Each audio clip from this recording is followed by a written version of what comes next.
Hey, Coach, super excited you decided to join us on our YouTube channel. If you have any questions or leave a comment down below, make sure you subscribe.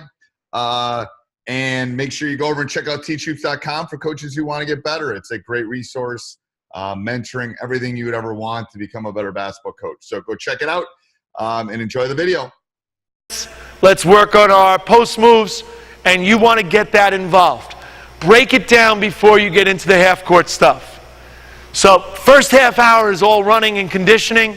The next 10, 15 minutes, we break it down by position. Then we'll come out, and this is a standard every day.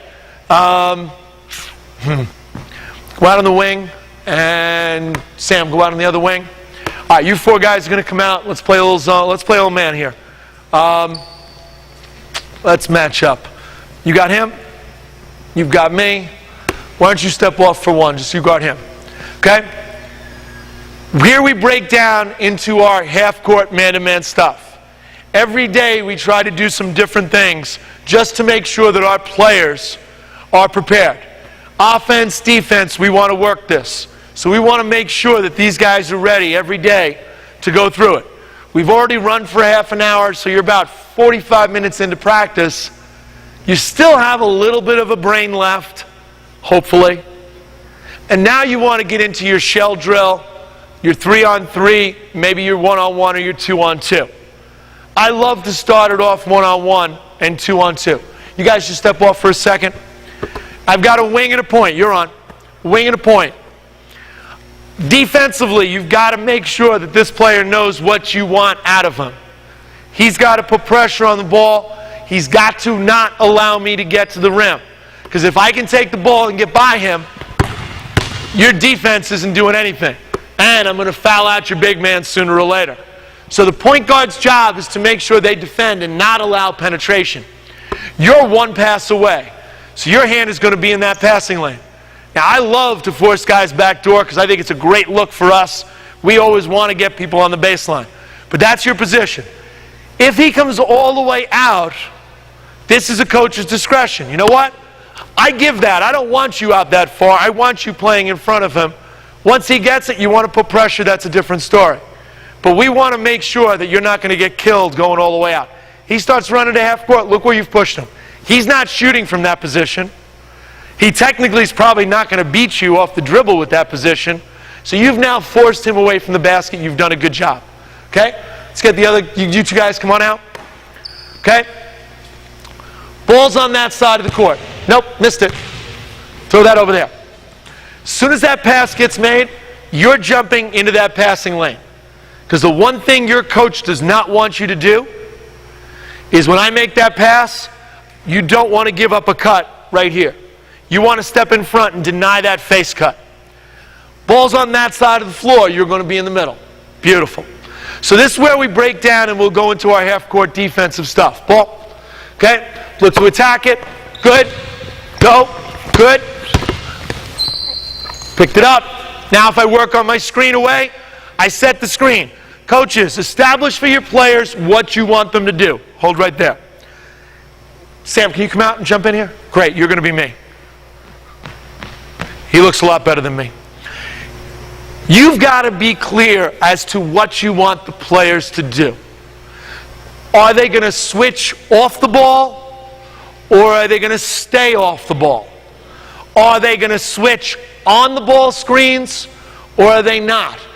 We as coaches have to make that crystal clear, because I can't be yelling at him because he stayed or he switched and he didn't do.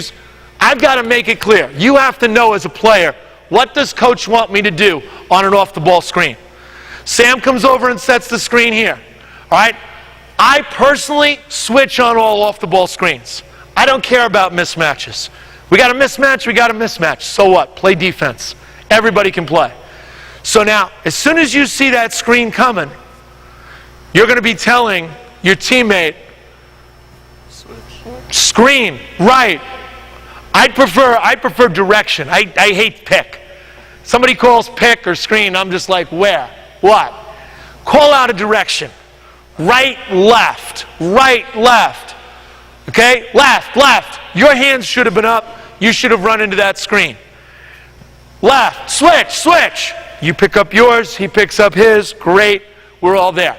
Come on over and set a screen over here. You guys just drop down, go to the baseline for a second.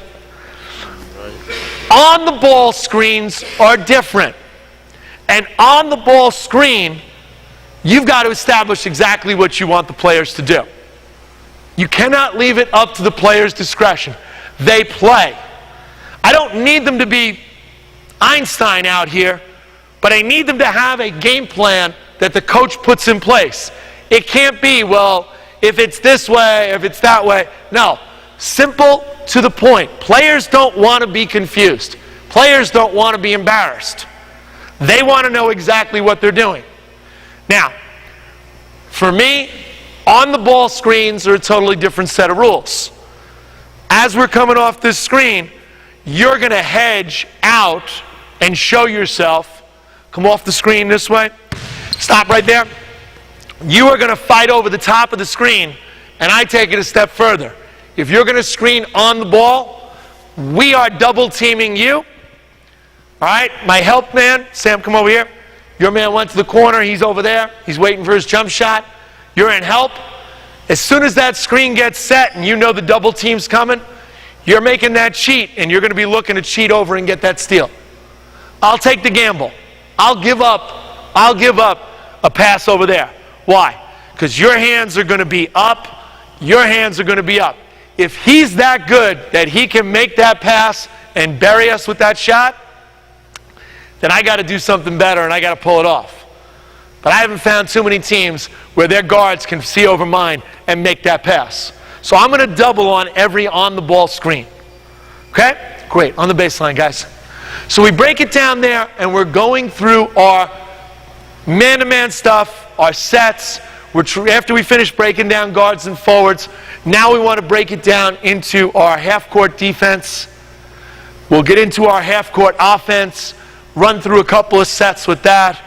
This is where you have an opportunity. And the one thing I stress, we only have 6 guys here, but if you've got 15 players and they're all standing there and they're doing nothing, they're going to get in trouble.